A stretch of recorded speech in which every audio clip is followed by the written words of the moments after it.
Mas aí então o Pânico, como é que migrou? Você migrou do Pânico do rádio pra TV, né? Isso aí é legal, porque quando eu cheguei em 97, como eu te falei. Aí eu fui fazer o Pânico. Eu tava aprendendo ali, cara, porque é outra linguagem de humor. É igual você tá do lado do Rio de Janeiro, mas é outra pegada, outro tipo de gíria, né? Não, Rio e São Paulo são cidades opostas, né, cara? É difícil quando você vem de fora. Muito diferente. É porque hoje a molecada, mas é fácil. É fácil porque você tem internet. Você tem hoje a YouTube, você vê tipo a cultura do Sul hoje, você vê a cultura do mesmo Nordeste. assim, parece que é fácil, né? Mas é mais fácil. Mas não é. É mais fácil, Não, porque na com nossa toda época não certeza. tinha, cara. Eu tô falando de 25, 30 anos atrás. É. Não tinha como Não era saber. essa globalização. Não que era é hoje. globalização. Hoje em dia você conhece a linguagem de fora do Brasil. E aí eu cheguei para fazer o Pânico, tentando descobrir um personagem. Fiz um personagem chamado Arnóbio, falava com a voz desse jeito. Aí fui descobrindo, aí fui fazendo outro personagem. Aí fizemos o Palhaço Carequinho, o Chupetão, que era eu e o Japa, o Marcos Aguena. Aí fui fazendo vozes lá, brincando. Imitava na época o Pelé, imitava o Ratinho, imitava quem mais? Clodovil, Dercy Gonçalves, Padre Quevedo, os cantores. Enfim, ia descobrindo. Fazia as paródias com Carioca, com Japa. Aí um belo dia, eu tava tomando café, chegou o Tutinha no cantinho do café. Tu tinha o dono da Jovem Tutinha. Pan. E eu tava com pouco tempo, 6 meses em São Paulo. Aí eu comecei a fazer essa voz aqui, né? Porque essa voz do Paulo Jalasca, eu me inspirei em 3 radialistas, 3 locutores lá de Fortaleza. O João Inácio Júnior, o saudoso Carlos Augusto e um cara chamado Beto Porto Alegre, da FM 93. E eu juntei e fiz o Paulo Jalasca, porque tem radialista que não fala com essa voz grave no dia a dia, a voz impostada, que ninguém nem usa mais. A voz colocada... Não, e no Ceará, você fazendo, aí me lembra muito o Tom, porque o Tom tem essa necessidade principalmente quando ele começou, de tirar um pouco o sotaque. Então ele falava muito, ele tinha uma coisa meio assim, o Tom poderia... Porque a impostação é isso. Era meu amigo, minha amiga, ele tinha uma coisa... Aqui é a impostação de voz, né? E tem uns que colocam essa coisa no final aí. Tudo bem, gente? Uma coisa, né? E aí tinha... Eu lembro do Beto Porto Alegre, que era um cara que fazia assim. Como é que é? FM 93, pouco papo e só sucesso. Mas fora do ar, ele tinha uma voz desnormal. Ele impostava a voz para fazer essa audição. Muito e aí, na época, no característico. estúdio, tinha aquele reverb, né? O eco. Não o eco, tipo som de banheiro. Tinha, né? Somente a M, hoje, né? Mas era FM. Hoje não tem mais, eu não sei como é que tá lá. E aí eu lembro do Carlos Augusto, que era aquela coisa do pique. Alô, gente amiga! Era uma coisa mais assim. E tinha... Tem o João Inácio Júnior, que era um que falava assim: atenção, você, minha amiga mulher. Programa João Inácio Júnior. Nem lembro mais, faz tanto tempo. E eu juntei esses 3 para criar o Paulo Jalasca. E aí pensei no nome Paulo por causa do Paulo Oliveira, que é um grande radialista do Ceará. E aí coloquei Paulo. O Ovoruski o Marcelo Eduardo, coordenador da Rede Jovem Pan, e o Alexandre Ovoruski, da Jovem Pan São Paulo, sugeriram o nome Jalasca. Eu não sabia o que era Jalasca. É isso que eu ia te perguntar, que nome é esse? Eu não sabia o que era Jalasca. Eles sugeriram Jalasca como se fosse uma alusão fálica ao membro masculino. Jalasca. Mas o que tem a ver o Jalasca por causa da voz, né? A voz sedutora. Paulo Jalasca, 1,80 m. Mas o que tem a ver Paulo com Paulo Jalasca? Aí eu peguei Pois é, uma coisa de... Eu não sei se é da região do Ovoruski, se é do interior de São Paulo. Eu nunca ouvi esse termo. Nunca ouvi falar. Fulano foi e meteu-lhe a Jalasca, é isso? Exatamente. Você vê como o mundo... vê como essas expressões aí idiomáticas, essas... É muito regional, né? Gírias, né? Gírias. E aí, cara, ficou Paulo Jalasca e eu falava, tipo... Antigamente ele falava para as mulheres, né? Aquela voz romântica do rádio, né? Quando podia fazer isso. Hoje em dia não pode mais. Mas eu falava, tipo... Paulo Jalasca, até o talo, gata. O locutor que quando fala deixa você molhadinha. É que eu falo cuspindo. Falava umas coisas assim bobas, aí tinha a tradução do dia, pegava a música em inglês e lia ali como se fosse, sabe, em português, de acordo com a fonética ali, too much, tomate, aquela coisa. Hoje tem, a galera faz no TikTok com papelzinho, né? A cartolina ali mostrando o que é a tradução. Fazia muito isso, aí, pô, foi uma época muito boa. E surgiu disso. Falei pro Tutinha no cantinho do café, ele falou, pô, segunda-feira da semana que vem a gente estreia no horário para São Paulo. Cara, minha estreia de Paulo Jalasca em São Paulo, o dono da Jovem Pan estava do meu lado no outro microfone. Imagina a pressão, a né? pressão. E eu fiz ali, deu certo, velho. E ele do lado, não, porque ele tinha feito o Djalma Jorge, que era um personagem que ele fazia, que foi sucesso na Jovem Pan em São Paulo. Tutinha fazia um personagem. E aí ele sabia mais ou menos o que ele queria. Aí ele foi me dando as coordenadas, eu fui improvisando do meu jeito, colocando a minha verve, o meu humor, e deu certo, cara. Fiquei quase 10 anos no ar com o Paulo Jalasca e foi sucesso quando abriu para a rede Jovem Pan, que era só São Paulo. Então, começou de 7 às 8, o negócio foi pegando, abriu para a rede Jovem Pan, para mais de 65 emissoras na época, de 7 às 10 da manhã. E quando começou o Pânico na TV, ficou pesado para mim. Porque eu tinha que fazer esse programa de segunda a sexta, saía, fazia o Pânico na rádio, e tinha que sair para gravar com Vesgo.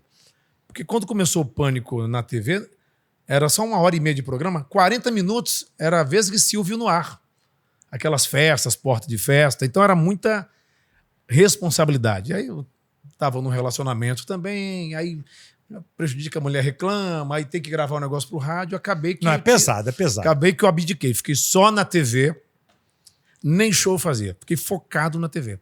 E aí veio aquele humor que era bem específico do Pânico, que na verdade foi meio que um estilo criado ali, né, que eu acho que até então ninguém fazia, que é você literalmente sacanear as pessoas. Eu acho que o humor do Pânico, esse DNA, sempre esteve presente, mas acho que muito no Tutinha, no Emílio. A gente sempre sacaneou também na escola, mas eu não era uma criança de sacanear os outros na escola. Eu não era criança de zoar. Mas você fazer isso publicamente num programa de audiência... Sabe o que acontece? Foi uma coisa diferente, assim, acontece, né? Você sabe que muita gente, não é só da Globo, não, muita gente quando liga a câmera é uma simpatia do caralho.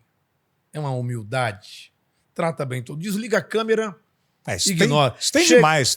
Chega aqui, cumprimenta só o artista, o apresentador, não cumprimenta a moça do café, o câmera, o produtor.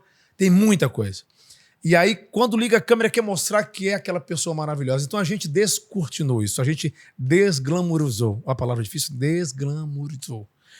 Mostrava mesmo, o cara não queria falar, a gente mostrava. Então, quando eu chegava lá, eu falava que a mulher estava com a roupa, a mulher tratava a gente mal, estava com a roupa estampada, eu falava, olha, parece a capa do botijão da minha avó.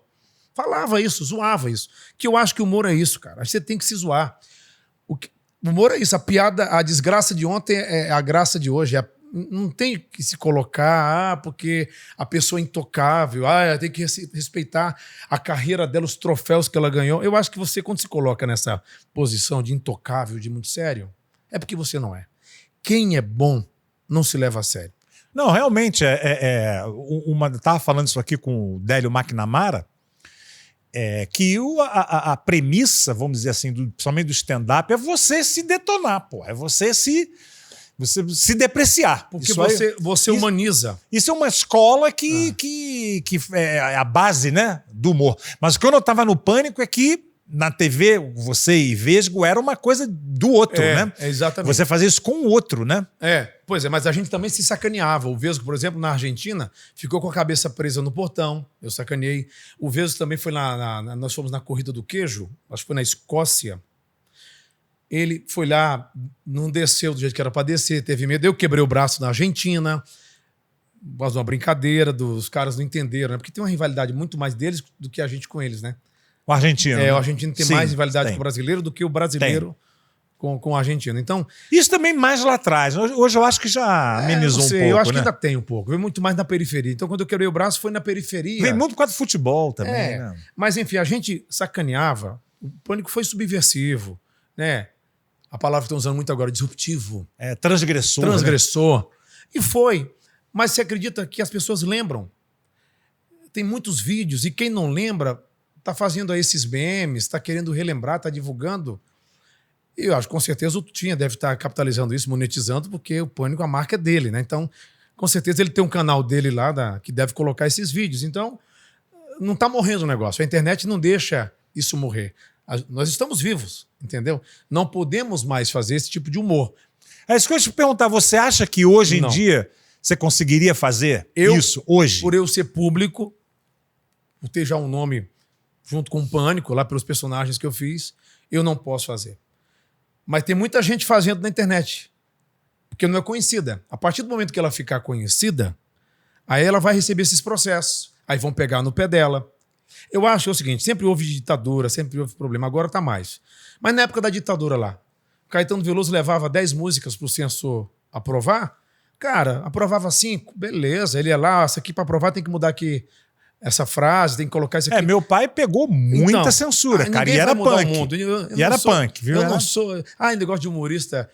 Nutella, mamão com açúcar. Não, é porque você tem que saber driblar isso, entendeu? Exatamente. Deixar subliminar algumas mensagens. Não, eu acho que hoje tem mais mimimi, com certeza, mas também hoje as pessoas têm onde se expressar, né, cara? Antigamente não tinha.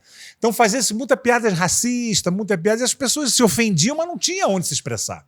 Hoje tem, aí esse debate também foi muito mais aberto. Muito hoje, né, as pessoas estão muito mais conscientes em relação a racismo, machismo e etnia também, né? Coisa de... Hoje, por exemplo, quando eu imitava lá o Pelé, que eu me caracterizava, eu não imitava para ofender ninguém. É porque se eu vou imitar uma pessoa com a pele mais escura que a minha, tem que se caracterizar. Teu pai fez isso, o Jô Soares fez isso. Sim, os grandes nomes fizeram isso. Para mim não era fazer chacota. A gente sabe a história, eu sei a história do blackface, eu já li sobre isso. Tem essa conscientização. Eu já fiz Vera Verão. Quem não lembra da Vera Verão? Imitava a Vera Verão. O Lafon, né? Imitava no Pânico, imitava o Pelé, imitava Carlinhos Brau, imitava Gilberto Gil, fazia a voz de Gilberto Gil. E tinha que me caracterizar. Quando começou isso, eu parei. Eu parei, porque eu fui meio que obrigado. Trabalhava no Multishow e falaram, você não pode mais fazer. E eu não fiz mais. Mas no Multishow fiz lá vários personagens. Adapta, né, cara? E tem que me adaptar. Adapta, mas eu nunca fiz nada para desmerecer. Assim, eu zoava mesmo. Mas quando você chega e zoa com outro, você tá ali dando a tua credencial, você dá o aval pro outro brincar. Quando você se sacaneia, o cara, ele tá se sacaneando, então, teoricamente, eu vou brincar com ele. O problema é que as pessoas estão se levando muito a sério, tem muita gente se vitimizando.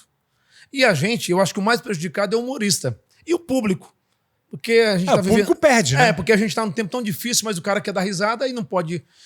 A pior coisa é o humorista com medo. E a gente tem medo, que ninguém quer pagar processo. Ninguém, mas a gente precisa trabalhar, precisa sustentar a família.